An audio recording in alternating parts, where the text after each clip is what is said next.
창세기 3장 39장 1절부터 5절 구약성경 60쪽이고요. 그리고 뒷부분에 21절부터 23절까지 뒷부분을 읽도록 하겠습니다. 제가 먼저 읽습니다. 요셉이 이끌려 애굽에 내려가매 바로의 신하 친위대장 애굽 사람 보디발이 그를 그리로 데려간 이스마엘 사람의 손에서 요셉을 산이라.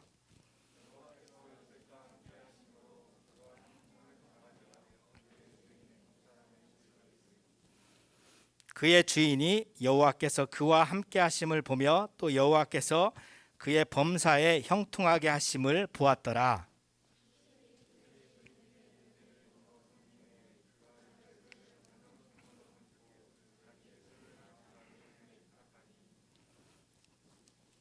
(21절입니다) 여호와께서 요셉과 5절 죄송합니다. 5절 그가 요셉에게 자기의 집과 그의 모든 소유물을 주관하게 한 때부터 여호와께서 요셉을 위하여 그 애굽 사람의 집에 복을 내리심으로 여호와의 복이 그의 집과 밭에 있는 모든 소유에 미친지라. 21절이요.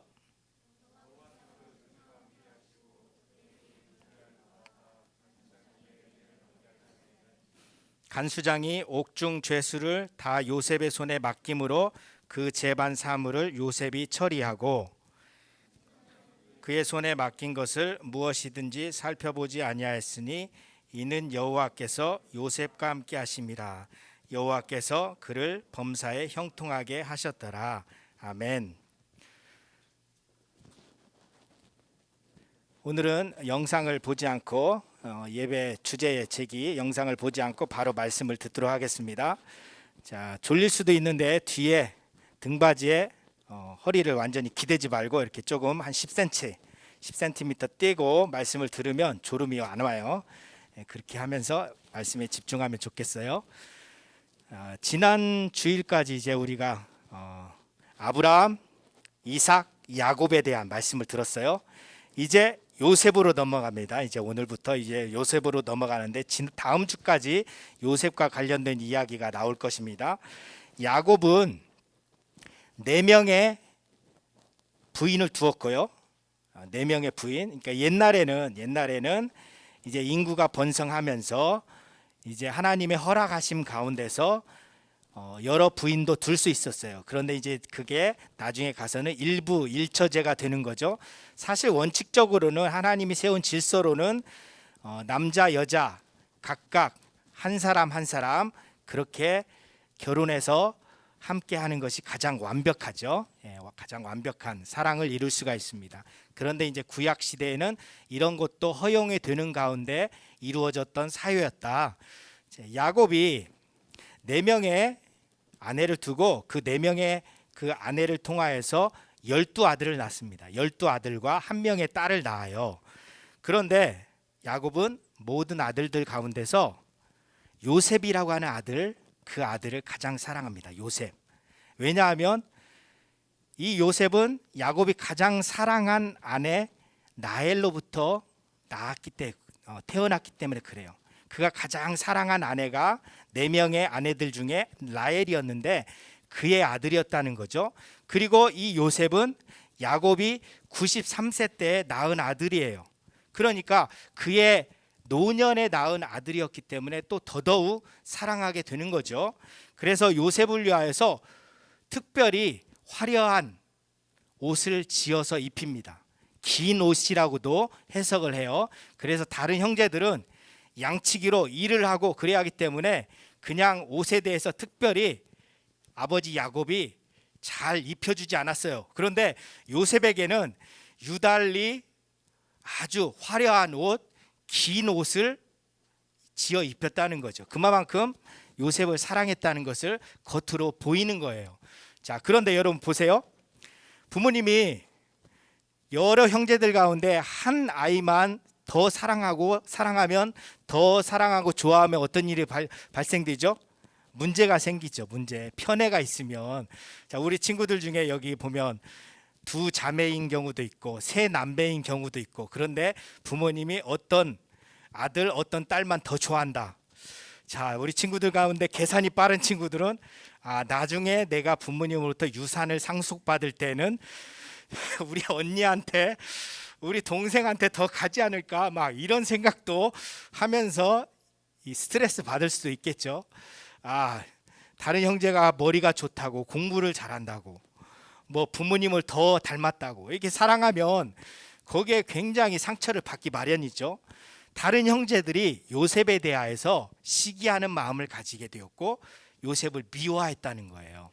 그래서 어느 날 들에서 양을 치던 형제들이 요셉이 자기들을 만나러 오는 것을 보고 요셉을 죽이려고 계획을 세웁니다. 서로 여러 의논을 하는 가운데 결과적으로는 요셉의 생명을 해하지는 말고 저기 애굽으로 내려가는 상인에게 팔아버리자, 그렇게 결심을 하고 이제 요셉을 팔아 넘깁니다.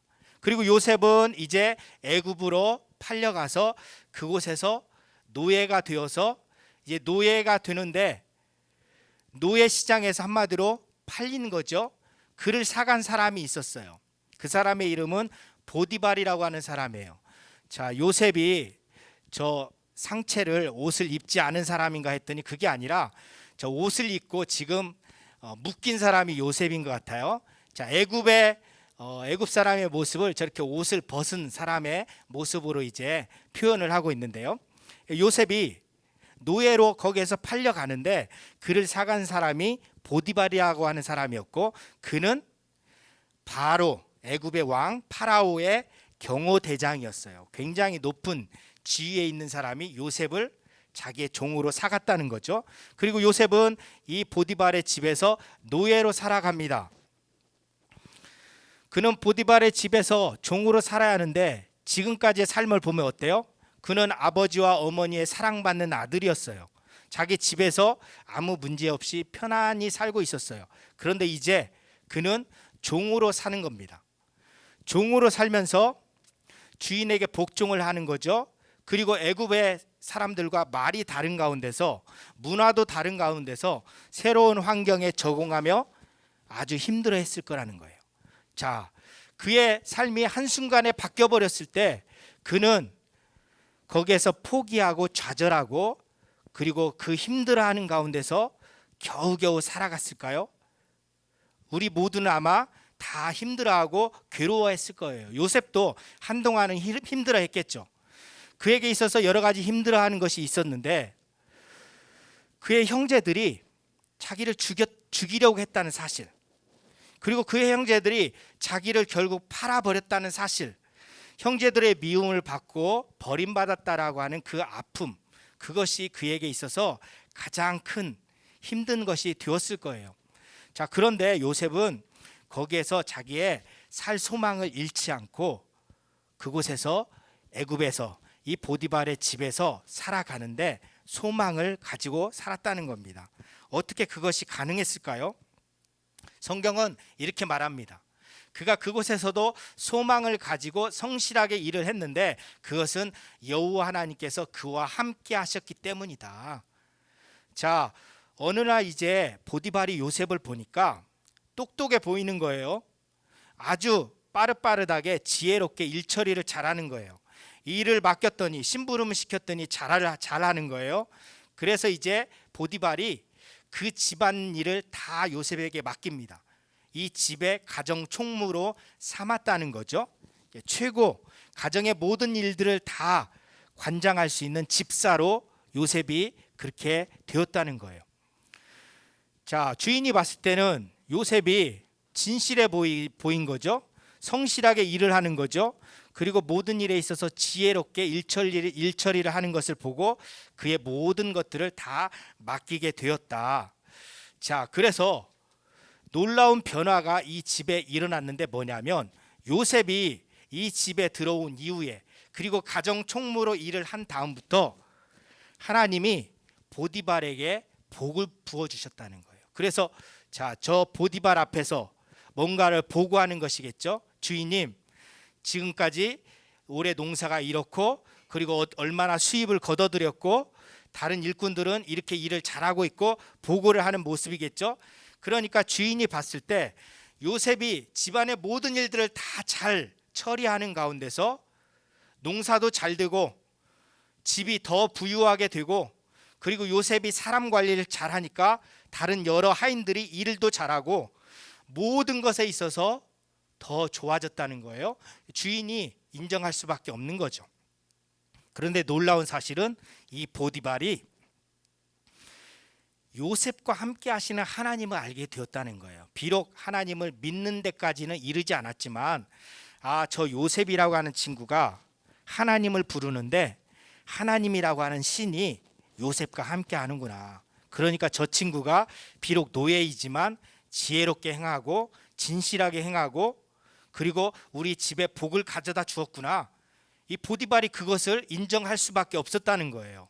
그러니까 요셉을 통하여서, 집안의 노예로 들어온 요셉을 통하여서 그 주인의 집이 복을 받는 놀라운 일이 일어났다는 것을 여러분 기억하길 바랍니다. 그러던 어느 날이었어요. 요셉의 모습을 보고 이 보디발의 아내가 요셉을 유혹하는 겁니다. 요셉을 보니까 어때요? 성경은 요셉의 용모가 아주 준수하였다고 말합니다. 아름답고 준수하였다. 그러니까 노예 신분이면 힘을 쓰는 육체적인 노동도 했을 건데 얼마나 이 근육이나 그 모습이 멋있었겠어요? 자, 그런데 지혜롭기까지 해요. 그러니까 주인의 아내가 요셉을 보고 유혹을 하는 거예요. 자, 그 유혹을 뿌리치고 요셉이 뛰쳐나갑니다. 그 전에 요셉이 한 고백이 있어요. 뭐냐? 주인님이 나에게 집안의 모든 일을 다 맡겼지만 저는 주인님의 아내인 당신과 함께 할 수 없습니다. 그리고 이것은 주인님께 대하여 죄를 범하는 것일 뿐만 아니라 하나님께 대하여 큰 죄를 범하는 것입니다. 그러면서 그 옷을 벗어버리고 뿌리치고 도망갔다는 거예요. 자, 그 일이 일어나고 나서 요셉의 삶은 어떻게 변했을까요? 이 여주인이 소리를 지릅니다. 이 비명을 지르고 나서 그리고 소리쳐서 말합니다. 아니, 이 요셉이라는 놈이 나를 성추행하는 거야 하면서 집안에 있는 모든 하인들이 다 듣도록 소리를 지르는 거예요. 그리고 요셉은 억울한 누명을 쓰고 감옥에 갇힙니다. 그 감옥은 왕에 대하여 죄를 지은 중죄인들을 가두는 감옥이었어요. 요셉이 그곳에 갇히게 되었다는 거죠. 자, 여러분, 요셉의 마음은 어떠했을까요? 내 인생은 왜 이렇게 고난의 연속일까? 사랑하는 부모님에게서 떠나오고 거슬러 올라가면 요셉의 나이 10살에 그의 어머니 라헬이 세상을 떠났어요. 그의 나이 10살에. 그리고 아버지가 자기에게 든든한 뒷배경이 되어줬단 말이죠. 아버지의 사랑을 받았어요. 그런데 그 아버지의 사랑을 다른 형제들이 미워해서 요셉을 죽이려고 하고 팔아버렸어요. 그리고 그는 노예로 살았죠. 몇 년간. 그리고 이제 억울한 누명을 쓰고 감옥에 들어와 있는 거예요. 그는 생각하죠. 내가 이 감옥에 언제까지 갇혀 있을지 모르는 거예요. 그리고 결국에는 죽임당할 수도 있는 거예요. 비참하게. 자기가 그곳에서 죽는다는 것을 가족도 모르는 가운데서 그냥 외국 땅에서 노예로, 죄인으로 죽어갈 수 있다고 생각했을 거예요. 자, 여러분, 그 신세가 얼마나 불쌍해요? 그런데 요셉은 그곳에서도 소망을 잃지 않았다는 거예요. 성경은 이렇게 말씀합니다. 22절 23절에 하나님이 요셉과 함께 하셨다. 그 말씀이 여러 번 반복되고 있죠. 하나님이 요셉과 함께 하심으로 요셉이 형통한 자가 되었다, 이렇게 말을 하고 있습니다. 하나님이 요셉과 함께 하시기 때문에 요셉이 간수장에게 은혜를 입었다고 말해요. 간수장의 눈에 좋게 든 거예요. 저 친구 보니까 죄인이라고 감옥에 갇혀서 지금 있는데 내가 봤을 때는 죄를 지은 것 같지 않아. 저 친구를 보니까 뭔가 자기가 믿는 하나님이라고 하는 신을 찾고 예배하는 것 같아. 자, 저 친구를 보니까 진실한 것 같아. 그리고 성실하게 일을 하네.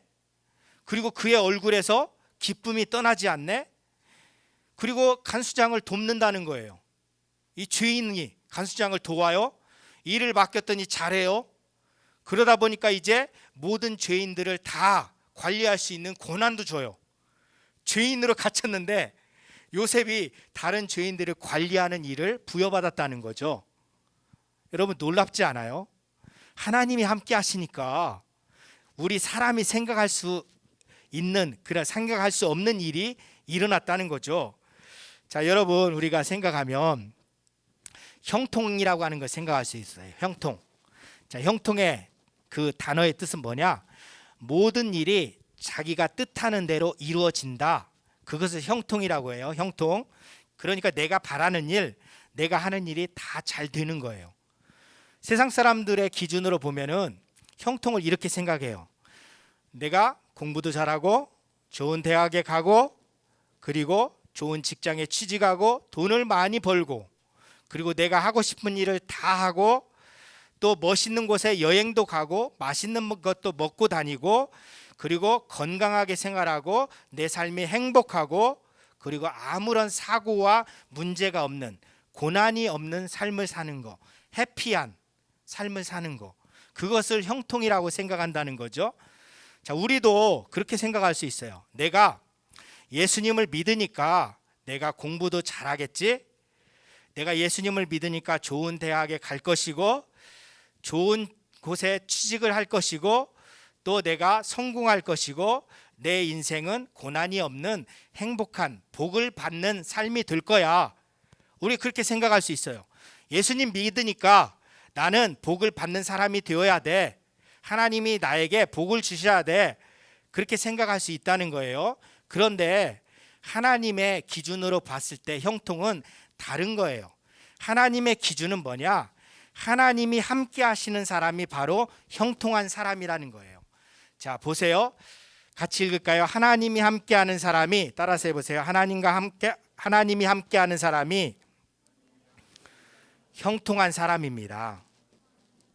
바꿔 말하면 하나님과 함께하는 사람이 형통한 사람이라는 거예요.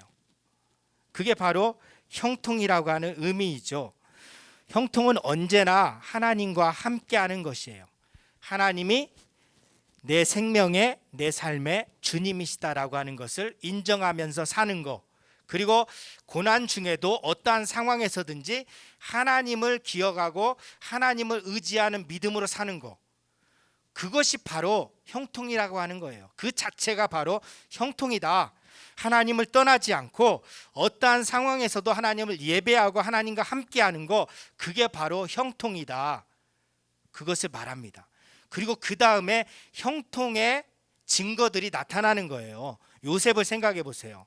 하나님이 그에게 지혜를 주시기도 하고요, 사람들의 마음을 열어주셔서 호의를 베풀게도 하시고요, 그가 모든 일들을 잘 감당할 수 있도록 능력을 주시기도 하고요, 하나님이 그를 높여주시는 것을 보잖아요. 그 형통함의 증거를 하나님이 우리에게 나타내 보여주신다는 것입니다. 여러분, 형통은 하나님과의 바른 관계에서 이루어지는 것입니다. 두 번째, 같이 읽을까요? 하나님이 함께하면 복의 통로가 됩니다. 여러분, 하나님이 요셉과 함께 하시니까 요셉의 주인인 보디발이 복을 받았어요. 여러분, 여러분이 하나님과 함께하는 사람 되길 간절히 원합니다. 그리고 여러분이 기도를 하는 거예요. 하나님, 저와 늘 함께하여 주세요. 그러한 기도를 날마다 하나님께 올려드리길 간절히 원합니다. 그래서 여러분이 하나님과 함께하면 하나님이 여러분에게 복을 주실 뿐만 아니라 여러분 주변에도 그 복이 흘러가게 하십니다. 여러분의 주위 사람들도 덩달아 복을 받는 거예요. 자, 여러분, 예수 믿고 정말로 마음에 기쁨이 넘치고 예수님 안에서 즐겁게 사는 사람을 보면 왠지 모르게 그 사람을 봐도 기분이 좋아요. 막 에너지를 얻는 거예요. 끝까지 하나님을 붙잡고 믿음으로 사는 사람은 결국 성공합니다. 그리고 갈수록 그의 삶이 풍성해지고 고난도 이겨낼 수 있게 되는 것입니다. 그리고 그 믿음의 사람을 통하여서 다른 사람들도 복을 받는 놀라운 일이 일어나게 되는 것입니다. 제가 대학교 때 학생 선교 단체에서 신앙생활을 하고 그렇게 말씀을 배우고 선교 훈련을 받고 제자 훈련도 받고 또 다른 사람들을 세워주고 섬기는 일도 했어요. 자, 그런데 그 중에 이제 다른 학교 학생의 이야기를 알게 되었어요. 이제 저보다 여러 해, 몇 년 뒤늦은 후배인데, 자, 공부를 아주 잘하는 친구였어요. 그 아버지가 학교 교장 선생님이었어요. 일반적으로 교육자 집안은 공부를 잘 시키잖아요. 또 공부를 잘하고. 자, 교장 선생님 밑에서 이 친구가 공부를 굉장히 잘했어요. 서울의 스카이를 이제 생각해서 충분히 들어갈 수 있을 정도로 공부를 잘한 것으로 알고 있어요. 그런데 수능 시험에서 가끔 일어나는 일이지만 한 시간에 시험을 치르면서 답을 밀려 써버렸어요. 답을. 굉장히 충격이었죠. 그런데 시험을 다 치르고 났는데 그래도 그 점수가 지방의 국립대를 갈 정도가 되었어요. 전북대학교를 갔어요, 이 친구가. 자, 우리 하경이 오빠가 전북대 다니죠? 전북대는 전라북도의 서울대학교입니다. 알겠죠? 전라북도의 서울대가 전북대예요. 경상북도의 서울대가 경북대고, 한마디로. 자, 그러니까 그 한 과목을 답을 밀려 썼는데도 그 정도로 이제 국립대로 갈 수 있을 성적이었으니까 공부를 굉장히 잘한 거죠. 주변에서 물어봐요, 염려하면서. 너 고등학교 때 그렇게 교회 다니면서 홀로 교회에 가서 기도도 하고 정말 믿음으로 그렇게 살고 열심히 공부했는데 너 정말 불평과 불만이 일어나지 않냐? 너 억울하지 않냐? 근데 이 친구가 전혀 그렇지 않다고 하는 거예요. 처음에는 힘들어하고 좀 실망스러웠는데 그렇지 않다는 거예요. 그러면서 그가 전북대학교 어디를 입학을 했느냐? 정치외교학과에 들어갑니다. 그 뜻은 분명했어요. 저는 정치외교학과를 이제 지원을 했는데 거기에 들어갔거든요. 그리고 4년 내내 공부를 굉장히 잘했어요. 그리고 이 선교단체 안에서도 굉장히 좋은 모습으로 신앙생활을 하고 다른 후배들도 잘 세워주고 돕는 역할을 했어요. 그런데 이제 그 친구의 고백이 뭐냐? 저는 정치외교학과를 나와서 외교관으로 세계를 돌아다니면서 예수님의 복음을 전하고 싶어요. 그 꿈을 가지고 있고 그리고 대학에 진학했기 때문에 내가 지금 실수한 것 같고 실패한 것 같지만 저는 결코 후회하지 않아요. 그 이야기를 하는 거예요. 그러니까 예수 믿는 사람, 지난주에 예를 들었죠. 교회 나와서 기도하고 열심히 공부해서 카이스트에 가고 스카이 대학을 간 친구도 있어요. 자, 그런데 예수님을 믿어도 실수도 하고 시험을 잘못 볼 수도 있고 실패할 수도 있어요. 그렇지만 그의 인생이 실패한 인생이 아니라는 거예요. 그의 마음에 소망이 있고요, 하나님을 향한 꿈이 있고요, 예수님의 복음을 위하여서 살려고 하는 열정이 있다는 거죠. 그리고 많은 사람들이 그의 믿음과 그 열심히 노력하는 모습을 다 인정해주고 칭찬했습니다. 여러분, 이러한 모습이 바로 하나님과 함께하는 사람의 모습이라고 하는 것입니다. 여러분, 하나님이 함께 하시면 우리는 지혜로운 삶을 살 수가 있습니다. 우리가 하나님의 사랑을 받은 자로서 이제 다른 사람을 사랑할 수 있고요, 그리고 다른 사람을 세워줄 수 있는 그러한 역할을 할 수가 있습니다. 이제 말씀 마지막 결론을 우리가 생각해 보는데요. 사랑의 하나님은 여러분과 함께 하십니다. 그리고 영원토록 여러분들을 지켜주시겠다고 말씀하세요. 어떠한 상황에도 내가 너를 떠나지 않겠다. 자, 이번 한 주간 이 말씀을 기억하고 암송하면 좋겠습니다. 같이 읽을까요? 두려워하지 말라, 내가 너와 함께함이라. 놀라지 말라, 나는 네 하나님이 됨이라. 내가 너를 도와주리라. 참으로 너를 도와주리라. 참으로 나의 의로운 손으로 너를 붙들리라. 이사야 41장 10절의 말씀입니다. 하나님이 함께 하신다는 것. 이 말씀을 고3 때 어머니가 저를 찾아와서 쪽지를 남기고 갔어요. 저를 만나지 못하고. 고3 때 하숙했어요. 하숙은 다른 집에 살면서 거기에서 밥을 얻어먹고 공부하는 것을 말하거든요. 어머니가 저를 만나러 와서 저를 보지 못하고 성경 저가 한 구절을 저에게 딱, 그때는 전화기도 없었죠. 휴대폰도. 저것을 딱 남겨놓고 엄마가 기도한다, 이 말씀 붙잡고 공부해라. 그 말씀 지금도 기억나요. 여러분, 이 말씀 붙잡고 여러분 하나님과 함께 하길 간절히 원합니다. 그러면 하나님이 여러분과 또한 함께 하실 것입니다. 여러분, 하나님을 떠나는 것이 불행이고요, 하나님과 함께 하는 것이 형통이라고 하는 것을 기억하면 좋겠습니다. 기도합니다. 하나님 아버지, 이 시간 우리가 형통의 의미가 무엇인지 알길 원합니다. 하나님과 함께 하는 것이 형통하는 길이고, 우리가 하나님과 함께 할 때 하나님이 우리에게 놀라운 은혜를 베풀어 주시고 우리의 삶이 행복하고 그리고 복된 것임을 알게 하여 주시옵소서. 우리가 하나님의 사랑을 받은 자로서 이제 우리 주위에도 하나님의 복을 흘려 보내는 믿음의 사람들 될 수 있도록 함께하여 주시옵소서. 예수님의 이름으로 기도드립니다. 아멘. 주님 가르쳐 주신 기도로 예배를 마치겠습니다. 하늘에 계신 우리 아버지여, 이름이 거룩히 여김을 받으시오며 나라가 임하옵시며 뜻이 하늘에서 이루어진 것 같이 땅에서도 이루어지이다. 오늘날 우리에게 일용할 양식을 주옵시고 우리가 우리에게 죄 지은 자를 사하여 준 것 같이 우리 죄를 사하여 주옵시고 우리를 시험에 들게 하지 마옵시고 다만 악에서 구하옵소서. 대개 나라와 권세와 영광이 아버지께 영원히 있사옵나이다. 아멘.